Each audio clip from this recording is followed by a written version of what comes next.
Hello everyone, চলুন আপনাদের সাথে আমি আজকের যে পিঠাটা বানাচ্ছি সেটা শেয়ার করি। এই যে দেখেন কত সুন্দর আমার চিতই পিঠার কালারটা, না কালারটা তো সুন্দর, দেখতেও সুন্দর হয়েছে, অনেক সুন্দর হয়ে ফুলছে, অনেকগুলাই ফুলছে, মাঝে মাঝে আবার এরকম হয়ে গেছে, কিন্তু সফট, সবগুলাই সফট আর কি। তো যাই হোক, সবগুলা পিঠায় আমার আজকে ফুলছে এবং অনেক নরম, মানে অনেক নরম মানে অনেক সফট হয়েছে।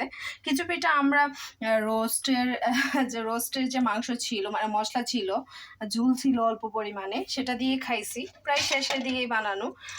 মাংসে আবার পাকিস্তানি মুরগির মাংস ছিল, সেটা দিয়ে খেয়েছি। এদিক দিয়ে কিছু হইতে দিছি আর কি, হচ্ছে অন্য দিক দিয়ে আমি এখানে করে নিচ্ছি, মানে দুধটা জাল দিয়ে নিচ্ছি। দুধের সাথে কি দিলাম সেটাই শেয়ার করি। দুধের সাথে দিলাম আর কি গুঁড়া দুধ দিলাম, কনডেন্স মিল্কও মিশালাম, আবার এই যে নারিকেল আর কি, নারিকেলটা বোঝা যাচ্ছে কিনা জানি না, মনে হয় না। তো যাই হোক, অনেকটা পরিমাণে আজকে নারকেল দিয়ে দিয়েছি, নিচে পড়ে আছে হয়তো বা, এই যে নারিকেল। তো যাই হোক, আর কিছু হালকা পরিমাণে আর কি মশলা দিয়েছি, গরম মশলা আর কি, একটু ফ্লেভারের জন্য আর কি, অল্প অল্প করে দিয়ে দিয়েছি। এই পিঠাগুলো সাধারণত শীতকালে খাওয়া হয়, গরমকালে খাওয়া হয় না। তো মা বলতেছিল শুধু দুধ ছাড়া নারকেল দিয়ে করতে, আমি বললাম যে তেমন একটা মজা লাগবে না, অল্প করে করি, দুধ দিয়ে করি, যেন শেষ হয়ে যায়, গরমে নষ্ট না হয়। তো যাই হোক, আরেকটা মজার জিনিস আপনাদের সাথে শেয়ার করি। এই যে এটা একটা টিপসও বলতে পারেন, আমার কাছে তেল ব্রাশ ছিল, এটা ব্রাশ করার জন্য আর কি, পিঠাটা যখন দিব তখন ব্রাশ করার জন্য। তবে এইটা দিয়ে আমি তেল ব্রাশ করলাম আজকে, এভাবে এভাবে মিশাইলাম তেলটা।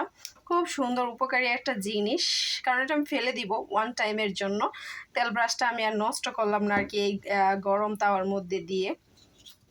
তো যাই হোক, এটা যাদের বাড়িতে থাকবে তারা ব্যবহার করতে পারবেন আর কি, এভাবে একটু কেটে নিলেই হয়ে যাবে।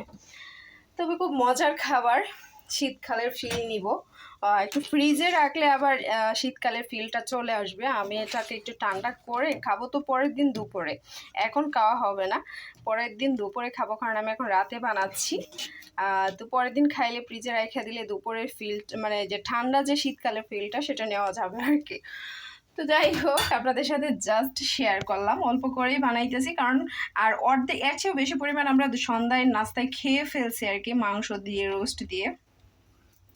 তো সবাই ভালো থাকবেন, সুস্থ থাকবেন, কার কার লোভ লাগতেছে এবং কেমন হয়েছে অবশ্যই জানাবেন। বাই।